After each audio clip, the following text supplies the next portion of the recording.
really excited for this discussion because we have some phenomenal guests who can really talk from really strong points of view around really how do you sort of manage kind of collaborations and partnerships and set expectation and really build trust. And so with that, I thought we would just dive in.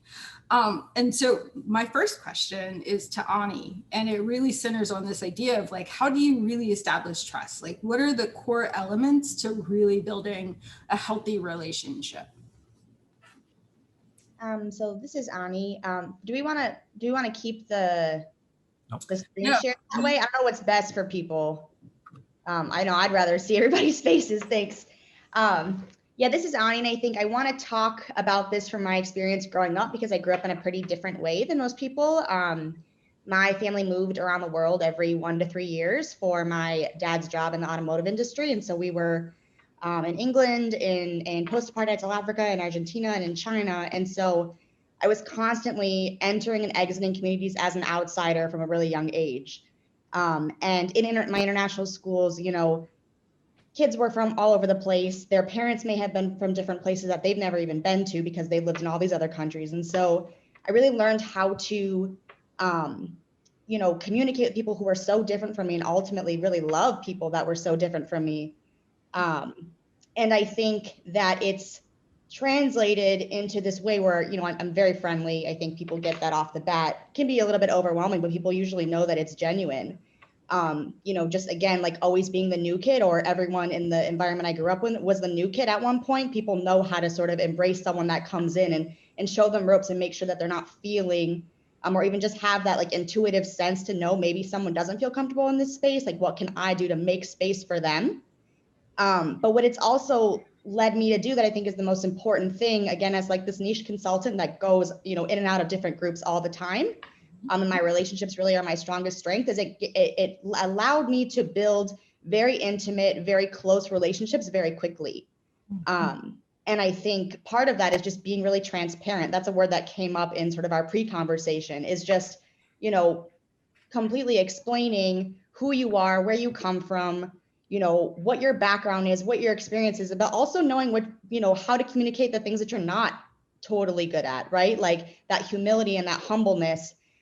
Just so that people know, if you know that I know nothing about, building a sculpture like Jake and Ian know a ton about, they know how I can maybe support their collaboration, what I can't do. But I think that's the first thing I want to say, is that, the way that I grew up is so different, but led me to really know how to create that space for people. I don't know how clear that was. That's the first thing I'll say, and I'll stop. Yeah, I mean, I think that that's great. And I think that sort of leads naturally into some of the questions I had for Kaylan as well, which is really, how do you deal with the sort of different and difficult sort of situations or personalities that might be in contention? All too often when people sort of think about collaboration or discussion, they think it's without conflict and we all skip merrily along. But often it's really a negotiation of how do you sort of maintain respect while challenging, dealing with difficult personalities while coming together. So I'd love to learn a little bit more about how you approach managing different personalities and in your work. Definitely. I love how Ani started at the very beginning with environmental influences. I would be remiss in not mentioning my upbringing was very unique as well. Not in the same way as far as moving around. We were pretty much planted on the west side of Detroit for most of our lives, but I'm one of 8 children. So just growing up in a household with that many personalities, honestly, very organically taught me at a very young age how to deal successfully with multiple different personalities. And I think that all goes back to respectful conflict resolution. First of all, I think that's really important. And the second thing I think I would say, we're all leaders. Everyone in this conversation is a leader in very different respects, but a leader at the end of the day. And so I think that we're the ones who set the tone as far as what we will tolerate and not tolerate, or what's acceptable and what's not in our respective environments, what actually makes sense as far as communication is concerned. And the third thing I would say is that moments of neutralization are really important. So even under times that are not, that have no conflict popping up, things are good, times are great. and when times are bad. Like, I think that sometimes people forget that we need to make sure that we're creating space ahead of time for just moments of neutrality for everyone. Sometimes that's a group outing. Sometimes that's a roundtable discussion to check in and see how everybody's doing. Maybe it's a group project that is going to be a lot of work, but it's something where all skills are utilized at the table. I just think that a lot of times, I think in my experience, I've been in situations where that hasn't happened because people are used to being in the trenches and doing the work. You know, we're Detroiters, we don't know how to stop, and that's great.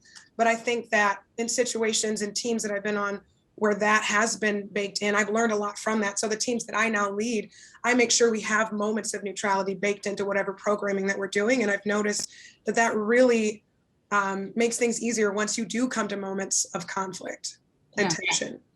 That's great. And I think it's so important to sort of think about how, you know, relationships sort of build and grow and are often like challenged in different ways from where they were when they started, right? And I think for me, that is a perfect sort of segue into some of the questions I had for Asandi around specifically, like, how do you sort of, you know, move from this idea of like organic relationships, team-based work, to really having to think at like that network level that is about maybe movement building, is about flipping into how we take action with others. So if you could talk a little bit about that, that'd be great. Yes. I think that's, I also personally and professionally am about structure. I need to have some sort of guardrails to operate. And I also find that necessary in partnerships. The perspective that I'm speaking from is really partnerships where they have included an organization and an individual, but also a triad where there's two organizations and an individual. Mm-hmm. So while not sexy or glamorous, having that structure, having some understanding at the onset, even in the midst of the organic relationship building that is happening. And I love what Kaylan said about moments of neutrality. Like, I'm going to borrow that because that language is perfect. And we were doing that, but we didn't know that that's what we were doing.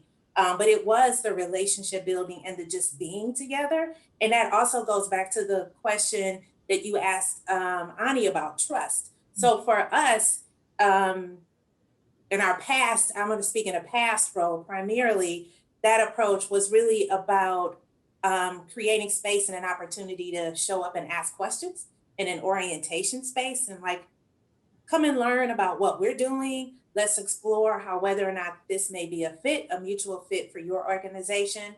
And then together we can find you the good fit talent, which is the role that we were playing at that time in that organization. But even in that, there were parameters during the orientation, like these are the expectations. And for your organization, these will be the expectations of the individuals that we would invite to participate in this process. So there was, even within that, there was clarity. And that process was a process that started maybe in the fall, but really didn't end until for another 9 months. But throughout that, there were opportunities and moments of neutrality to get to know our team and staff and what our program and organization was about, but also for us to get to know the organization we were partnering with, and then collectively with the talent that we had attracted and that they ultimately hired, like creating these spaces for all of us to sort of be together, but continuing to revisit memorandums of agreement and having check-ins and coachings that were with the talent, their coach, and the organization supervisor, and sometimes with us. And so having those touch points, these ongoing meetings. So the communication is critical, but not just at the onset, but throughout, so that you are checking in and certainly infusing those moments of neutrality in organic time and spaces for just being, and not always getting together when there's just like having these serious moments. We need to have a meeting when there's an issue. Yeah. So much of what's already been talked about and shared is this idea of sort of like leading from a space of sort of welcome and humility. establishing sort of trust, not being afraid to sort of set some parameters and some like guardrails on how like, you know, discussions are going to happen, but then also to really allow for moments of neutrality to make sure that you're building relationships that are not just focused on whatever the task is or the work is, but are really sort of humanizing all of these processes. So my question for all of you, given all of that, is like, how do you get started? Like, how do you set those first expectations, right? Like, and not make it awkward, and maybe make it convivial, and maybe make it fun.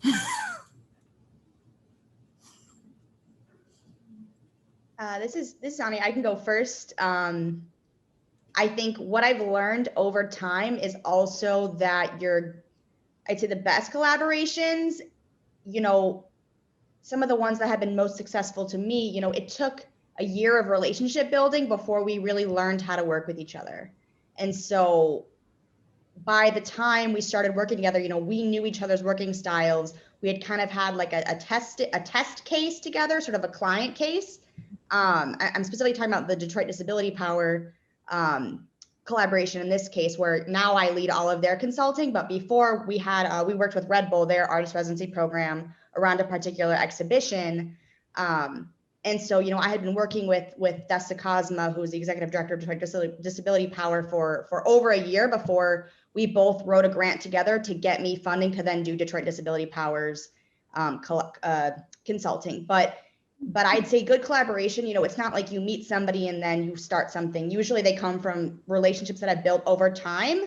And as, you know, I progress in my career, I will only work with people in a collaborative sense that I know, you know, have my back, know what's best for both of us in the collaboration, have experience collaborating. And so I think it just comes from the time that it takes to set up the relationship before you can enter in a collaboration. That's not always the case, and it's not always what you need depending on what the product is or what the result is. But I've learned that really good collaboration, especially ones that are going to take a lot out of me, a lot of time, a lot of my energy, a lot of my resources, we have to already have a foundation relationship first. Yeah, that's really helpful. Anyone else want to like join in before we open it up for sort of questions and discussion?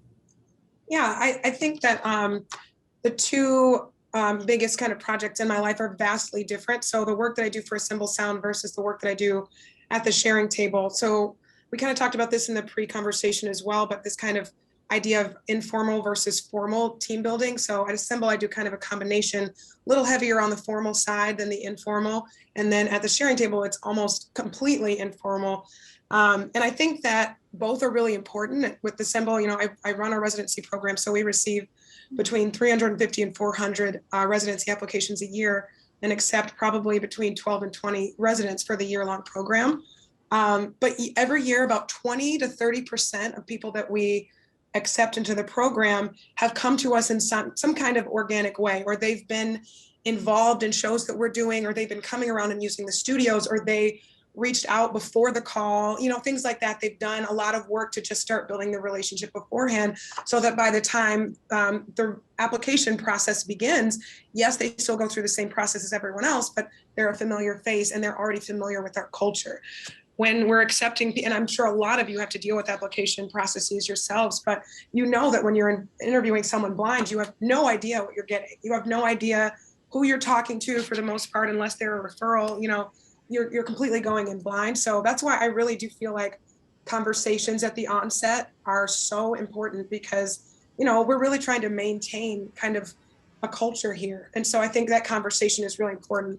The more informal side of team building that I do at the Sharing Table, you know, we have probably like about 8 to 10 consistent volunteers, and we've never done a volunteer orientation. I don't have a volunteer contact list. I don't have any of those things, and I'm not recommending that anyone follow that model. But what's really cool about that, I think, is that, you know, at the beginning, my partner in the project and I were really serious about formulating our foundation. So kind of just I kind of wrote down, I made some notes about this because I was like, I'm worried I'm not going to explain this well, but the what and the why, I think, are the vision. And that's something that most of us have, because that's the idea. That's why we're all here. That's why we're all passionate about something. We know the what and the why. But I think that often what's missing is knowing the who and the how. Like, how are you going to do this? How are you going to make this happen? And it's difficult to attract the right people if you don't know who you need, or how you're going to make your vision happen. So I think that that's how informal team building can actually happen, and how you can attract the right people if you actually have that foundation of understanding, like, this is how I want to do this, and these are the people that I know I need. That makes it a lot easier, I feel like, to draw people into something that you're passionate about, because they're clearly, if they're attracted to what you're doing, they're passionate about the same things.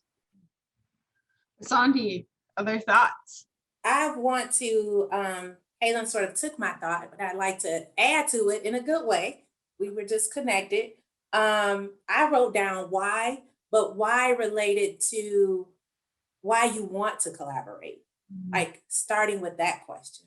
Why are you looking for folks to join your team, and why do you want to collaborate with them? What is your motivation? And be really honest about that.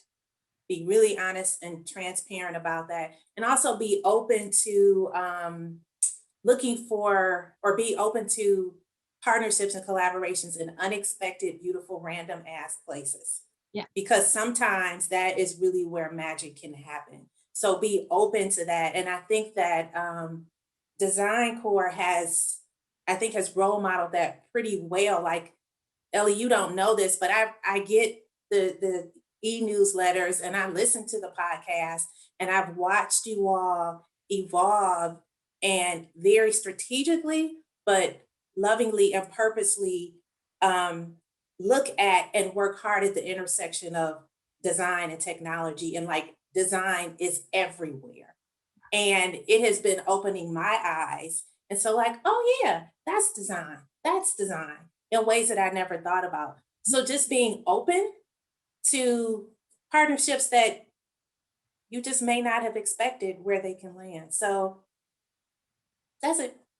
That sounds great. I mean, I sort of am very appreciative of everyone's thoughts. I do want to open it up to everyone here, because this is a learning community. So whether it's questions for them or thoughts to share on collaboration, partners, teaming that you've experienced, we want to bring that into the space now. So I was not here last week, unfortunately, so I don't know if you used the raised hand feature or not. But maybe you can visually do it, and then I'll make sure and call people around, just so that we're not sort of doing what John and I normally do, which is talk over each other.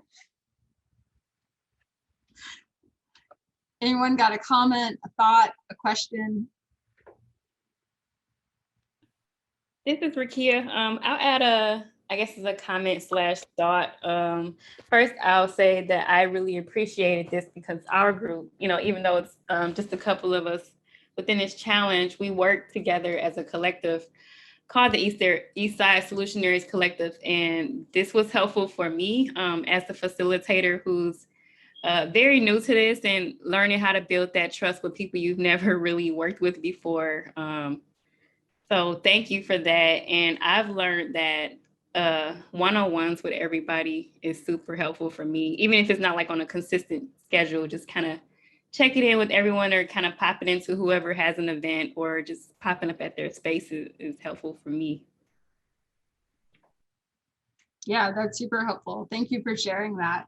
Other thoughts, other shares, other questions, comments? Sean?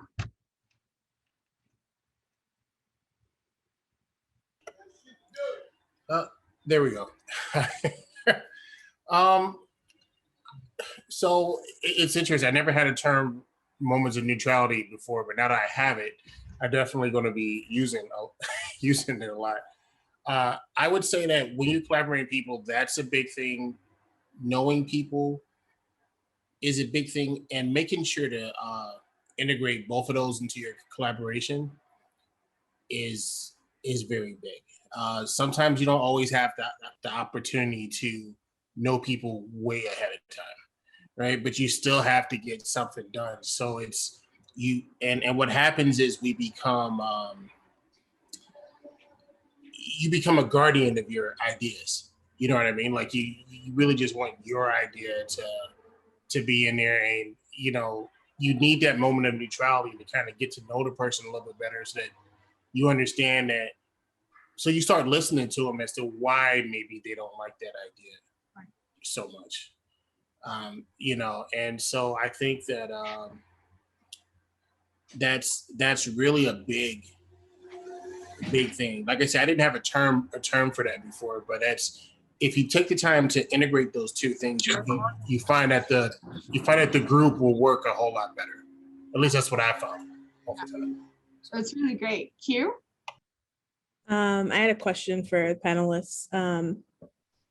Assuming you didn't get this great advice right out the gate, do you guys have any tips for troubleshooting collaborations that don't go so well or as expected? I think that is always helpful to like work through, right? Because sometimes you have assumptions about the why, the things that you forgot to ask initially. And so just if you guys have any tips on troubleshooting that after the fact. Oh, go ahead. I want to just offer blessing releasing people and organizations.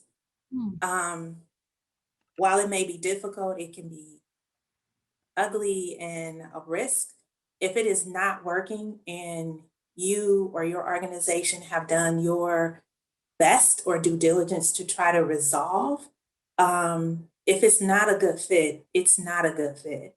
And so I am a strong advocate for blessing and releasing people, organizations, or if you need to bless and release yourself from something because you're not showing up well and giving and contributing in a way that you need to. And sometimes you need to tap out, or you need to invite or in some other way have folks exit so that your project can move forward in a way that the collective has agreed for it to. And that may end up being more work for you, but I think blessing and releasing people after you've done, if you try to have those conversations and it is not, you're not moving forward, you gotta let them go.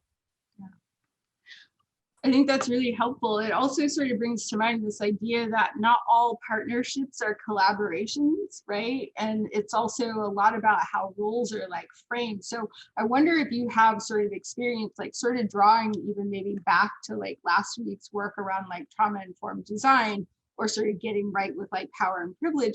Like, how do you deal with like asymmetries within like the power differential in relationships? I mean, Asandi, you talked about when it's two orgs and an individual, or an org and an individual, like how do you sort of make sure that that's, in an empowering sort of situation for all involved? So for us, the way that I lead, it is very much about honoring all the voices. But I also am really clear that we don't all have to agree. Like ideally, like that's ideal, but it's not always going to happen. And the role that we played was really trying to be neutral as much as we could, because often, there was one person's perception of whatever an issue is, another person's perception, but we weren't there. We really didn't know. We weren't on site. So really being neutral and then trying to find how do we, is there a desire to move forward? And then if so, what does that look like in a way that folks feel like they've been heard, and they can continue to do this work and feel respected and valued. And if they can't, then, I mean, we've had partnerships that we've had to terminate. And it was difficult, but it was like we had to honor the integrity of the program, and to be good stewards of the funding that we have received, which is a whole nother dynamic. But also in some instances, you have to protect either the individual because of whatever may be happening. And so sometimes it's just necessary, but trying to reach some understanding or having some clarity and honoring those voices in the process has, for the most part, worked well. And when we couldn't, or even when we felt like we weren't being heard, we said, this is no longer a good fit for you, your organization, or you need to exit, and we are terminating this relationship. So I want to ask all of you, including our panelists, if you have resources, thoughts, anything that else you want to share kind of on this topic, please both get it in chat and get it into this space. So you can either wave your hand at me or you can use the raise hand feature. But as we start to draw this segment, this rapid fire segment to a close, I do just want to say thank you to the panelists as well. This was a rapid fire conversation. We sort of see it as something to really prompt us going forward. I see that Asandi also has something else she wants to say. Oh, no? Okay, all right. I'm trying to like simultaneously read chat at the same time. But I just want to thank everyone again. And please, if you do have resources or thoughts to share on the subject of sort of conflict, partnership, collaboration teams, thank you for joining us. Get it into the chat. We'll make sure we share it out with everyone else. All right.